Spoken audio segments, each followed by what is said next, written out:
prazer. Eu me chamo Rogério da Costa, sou professor da Pontifícia Universidade Católica de São Paulo e dou aula no programa de Comunicação e Semiótica. Atualmente coordeno o programa, na verdade. Mas fiz filosofia e também engenharia de sistemas. Para falar um pouco aqui sobre a inteligência coletiva na cidade, é interessante pensar a origem desses aglomerados humanos. Enfim, os primeiros aglomerados humanos, né, na Suméria, e que dão conta de que o homem se organiza em torno de algo que vai se chamar a cidade, já demonstra que os homens em associação, isso a gente comprova por historiadores vários, as associações dos homens permitem que as ideias circulem e que as inovações se preservem. Então, quando o maior pensador dessa questão das cidades de fato, é Lewis Mumford. E ele é que tem essa ideia de que o organismo cidade, ele é bem sucedido porque ele desenvolve técnicas de preservação das suas próprias invenções. E isso faz com que uma invenção continue, se propague, não se propague apenas naquele tempo e naquele lugar, mas se propague através do tempo, na história, não é? E que ela é empurrada adiante, preservada pela ação do coletivo. E isso é a inteligência coletiva. Essas primeiras formações já dão conta de que a cidade ela é um excelente dispositivo que funciona da seguinte maneira: ela preserva as inovações. Porque o coletivo consegue fazer com que uma inovação não se perca num pequenino grupamento ou num único indivíduo. Essa inovação ela consegue se transferir de geração em geração, exatamente porque você tem um coletivo que está gestando aquela ideia e empurrando ela para frente. Então, assim, a história, né, das cidades, que começam mais ou menos nas metáforas, numa certa metáfora que eu gosto muito, que o Federico Casalegno, um diretor de um laboratório no MIT, usa, que é a metáfora do organismo. Então, as cidades começam mais ou menos como esqueletos. Elas só têm, as casas são construções muito básicas e usam apenas o princípio da proteção térmica, né, da regulação térmica.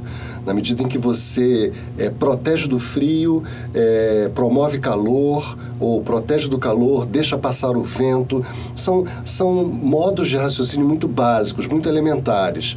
Na sequência, as cidades começam a se complexificar e ela começa a ganhar musculatura. Então, disse que a metáfora da musculatura na cidade tem a ver com a mecânica, com os mecanismos que se desenvolvem na era da industrialização.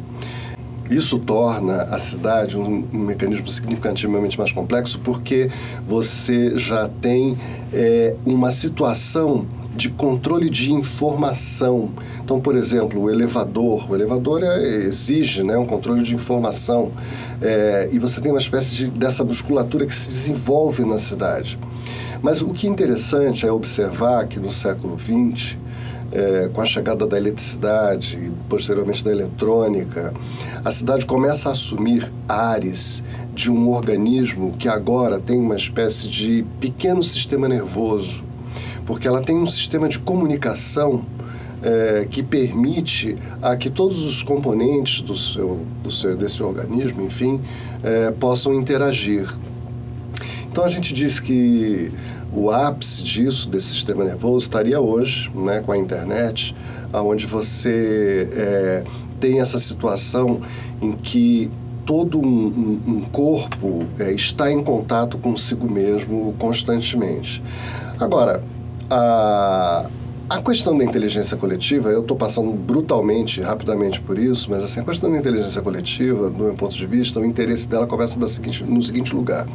Eu disse, essa metáfora do organismo ela tem um limite para falar da cidade. O limite exatamente é que você pode ter um sistema nervoso, um sistema sensível, mas você ainda não tem pensamento. Então a pergunta seria, como é que pode ter uma cidade que pensa? Já que só nós pensamos, só os indivíduos pensam. É possível entender esse grande organismo pensante que seria isso exatamente? Bom, daí é que abre-se um problema duplo, que é de um lado inteligência coletiva, do outro lado sociedade de controle. O que acontece? Cada vez mais todos nós temos percebido que isso que se chama comumente, né, de chip, que está no nosso cartão de crédito aí, isso tem se espalhado por todos os cantos da cidade. E isso oferece uma espécie de sistema de informação que volta para as centrais de tratamento dessas informações e que permite essa espécie de feedback, ok?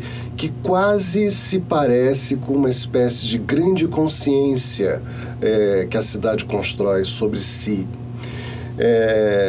Quando a gente analisa, por exemplo, a gestão urbana e a gente percebe as grandes dificuldades, né, que os gestores das cidades têm. Por quê? Por causa da complexidade das grandes cidades, das megametrópoles. E essa complexidade, ela se deve basicamente à impossibilidade de um gestor ou de um grupo de secretário, ministro, seja lá o que for, ter acesso simultâneo e constante à informação de tudo que se passa nessa cidade. Assim como o nosso cérebro tem acesso ao que se passa no nosso corpo constantemente.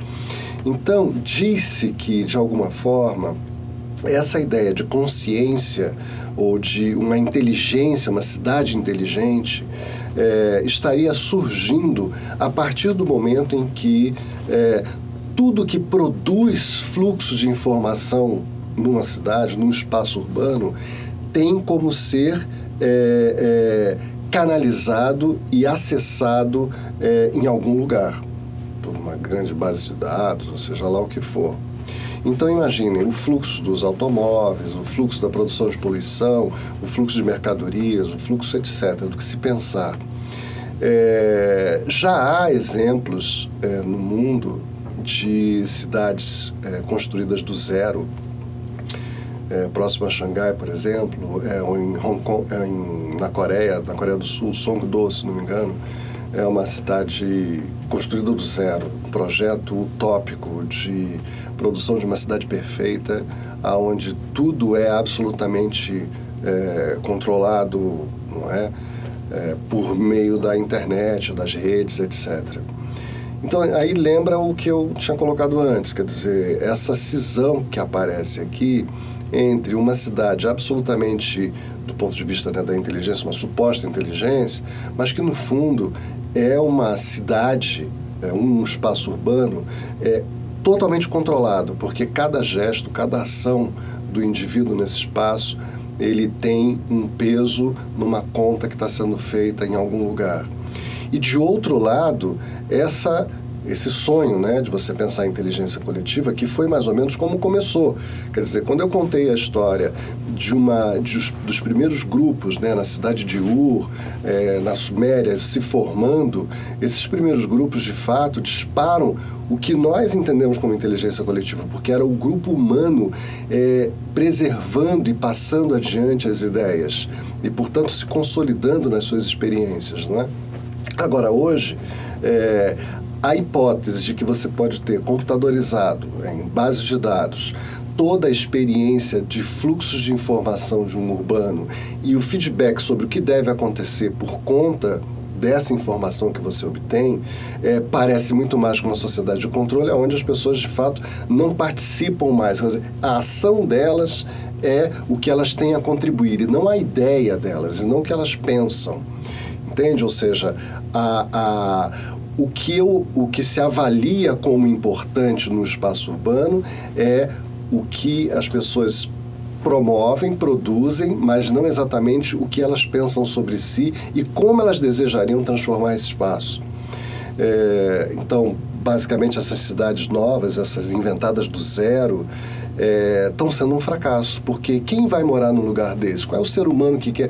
É como se você produzisse um lugar artificial e tivesse também que produzir um ser humano específico para colocar naquele lugar, porque o ser humano que habita as megametrópoles de hoje, esse ser humano está totalmente inadaptado a viver nesse lugar. Então, eu preciso inventar um cara para viver ali dentro. esse ser humano não existe.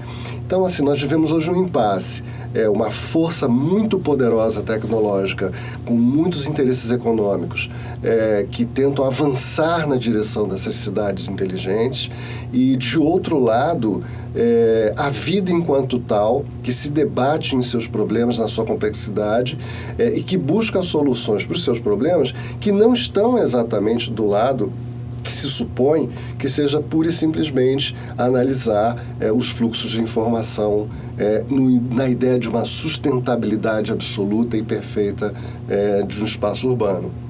Então, assim, é um conflito que se dá, uma tensão, é um tensionamento, isso a gente vai ficar vivendo cada vez mais. Essas novas cidades que estão sendo desenvolvidas são, de fato, pequenos laboratórios, pequenos, grandes laboratórios, do que se imagina que possa ser o espaço urbano do futuro.